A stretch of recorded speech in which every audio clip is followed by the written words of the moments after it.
Oh,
eight.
Okay, ganito sa Zoom. Bigay ko na sa inyo yung credential para makalagin na rin ka. Sa Zoom, please. Download nyo na to. Then install niya. Pero huwag yung shutdown ibang computer, ha. So download nyo to. Ito, yan. Nakita nyo to.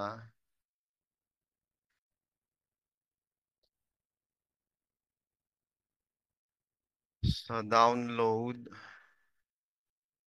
and install Windows x86 64. Yan, download nyo, then install niya. No? Sa mga nasa Zoom. Kasi mas madali. Pag na-download nyo yan, so ganito itsura. So meron kayong workstation. So ito yung mga virtual machine. So ang assignment kasi,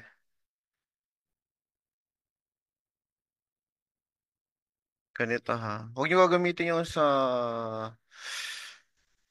yung hindi sa inyo na. So ito yung assignment. Yan. Lalagay ko dito sa group. Meeting group. Yan. So, AZ801, ito yun. Kay Albert Recanya yan. AZ800-03, ito. Kay Archie. Kay Rob naman yung number 5. Christopher 6, 7. Kay Kevin, 8. Kay Robert, no? So let's say si Albert, AZ1, di ba? Kanya lang yan, ha? Kiklik mo to, Albert. Tapos, nakita mo to, connect ka. Connect, connecting. Tapos, nakita mo tong launch na to. Launch mo yan. Tapos, it will ask for login ID password. Okay? So, makakonect ka na yan sa credential nito. Yun din, administrator. Tapos, Nexus Cloud 123 Bank. So, remember me, ganun, para makakonect ka na. Okay? So, yan, makakonect ka na yan. Okay, yan. Yan yung kay Robert, Albert ba yan? Okay. So, install nyo lang. Please install.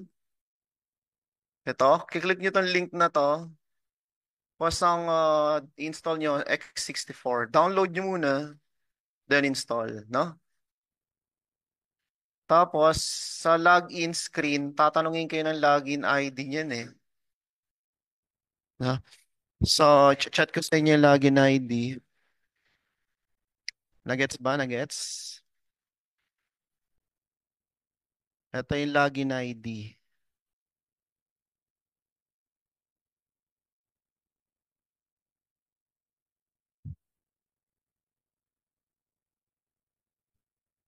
Yan. Okay? So, lalagin kayo. So, please don't use yung machine na hindi sa inyo, ha? Sige, lagin na kayo. Okay, mag-continue lang akong lesson sa lesson. Tapos na tayo sa 1.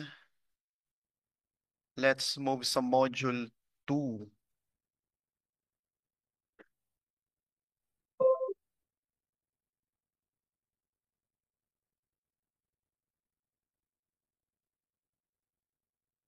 Okay, module 2, teka, sandali. Ito ba yan? Ito ba yan? Ito ba yan?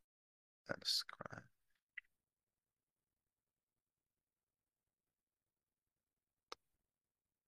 from beginning. Okay. Module 2, implementing identity in hybrid scenarios. Okay. Hybrid identity. So, select an Azure AAD integration model. So, mamimili tayo how we gonna integrate on-prem and Azure. So, overview of Azure. Azure AD is part of the platform as a service. So, ito yung binibili nilang platform lang, ano. Yung what kind of, let's say, what kind of database you would like to use. Microsoft SQL, platform nyo, no? What kind of operating system you wanna use. Let's say, Windows, yun ang platform nyo, no? So, ang platform natin dito, Azure AD. It offers and operate Microsoft managed, owned by them. Sila nag-manage nito. So you don't have to do maintenance. User lang kayo. Okay? Service in the cloud. It's a cloud native. Kumbaga, it was born in a cloud, hindi sa on-prem. And hybrid identity. Ang hybrid naman, yung AAD na tinatawag, na pinalitan ng Entrata. Okay? Dito, you can create similar what you perform kanina. Users, group computer, OU, and ano pa? Policy. Same din. No? You can open cloud standard. This is an open cloud, which means they modify lang to. No? And they have advanced security and protection. So that's why it's very good use sa mga governments, mga organization. No? And tokens and logon session. So, kanina sa Active Directory, na-mention ko kanina, meron tayong ticket granting ticket which contains yung mga authorized access ninyo. Nandun sa token ticket na yan. Dito naman, totally different ang token. They're using the authentication method as OAuth. Okay? Open authentication. Sa on-prem, it's LDAP naman na. OAuth is being embraced by big companies such as Facebook. When you log in, OAuth yun. Ginagamit nila. So, in-adapt din ng Microsoft yun. Dahil very secure yung session na yan. No? So ganito, Azure Active Directory Model, password hash. So ito yung on-prem na kinrate natin sa server 1. Install lang natin siya ng AD Connect, Azure AD Connect. Okay, install natin AD Connect. And then we need to configure yung mga credential. Okay? Tapos, malilink yun sa cloud natin. So I'm gonna give you an account sa cloud with the global admin. No? So, okay yung gagawa ng project na hindi naman related kasi may bayad to, may bayad. Dati may student kami, umabot ng $2,000 yung bill niya. Nag-spin up ng 5 virtual machine. Tapos 5 database. Iniwan na 1 buwan. Hindi ko naman nakita. Kaya ngayon, dinidelete ko na after third day. Didelete ko na to. Wala na kayong magagawa na. Nag-spin up. So, okay, mag-spin up. So, dito, AAD lang. So, ito yung AD Connect. Naka-install sa ADM1. ADM1, install natin. And then we're gonna sync up the on-prem Active Directory to Entrata. So makikita nyo lahat ng users na kinreate nyo, uploaded na and synchronized. If not, dito papasok yung pagiging BAU nyo, no? Yung talagang business as usual, pagiging technical support nyo. Doon tayo binabayaran na mahal, no? Si-sync up nyo yan. You have to make sure how to synchronize manually. So once sync up, yung user naman can be able to access all the application, Microsoft 365, SCCM, Exchange Email, no, Salesforce, whatever application na gusto ninyo, no? Hence, ang biggest benefit sa inyo nito is single sign-on. Isang ID, access all. Galing, no? Wala na kayong tatanda ang iba. Single sign-on.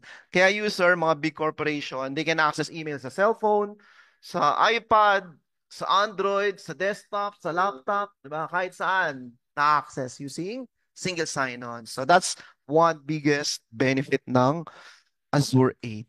Okay, malinaw ba to? Malinaw ba ang ating model? So, first of all, what is AD Connect? AD Connect is a tool to synchronize Active Directory to the cloud. No? Ito yung mga benefits niya, lightweight agent. You don't even need an agent. Pwede ka mag-login kahit saan na. And automated ang authentication. Hindi niyo mafe-feel na nag-authenticate na pala. No? And provisioning is stored in Entrata na, sa Azure AD na. No? On-prem and cloud as well. No? So ito yung step, requirements, kailangan meron kang domain, download, install ang AD Connect. Okay? So Azure ADDS, ito yung on-prem mo. So, ito, on-prem, nasa data center. And yung mga nuts and bolts, ito yung gusto mong i-synchronize. Dito lahat sinisynchronize, including security ID, which is the unique identifier. No? And then, yung subscription mo, no, may root access to. So, kung gusto nyo mag-subscribe, root access yung bibigay sa inyo. Tapos you can create global admin and then ito yung mga virtual machine. You can also log in sa virtual machine anywhere in the world na. Yan. So, punta na tayo dito sa lab muna natin. So, na-explain ko one by one. So, ito yung module 2. Click nyo lang yung module 2. So, exercise 1, preparing Entrata ID. No? So, ang main task natin is to create custom domain in Azure. So, nag-create na ako kung Toso. No, madali lang naman yun eh, no? And then you have I created the global admin na rin, no? Yung sa Azure. Then change ko rin password, no? So login tayo dito sa ADM1, access niyo yung portal Azure.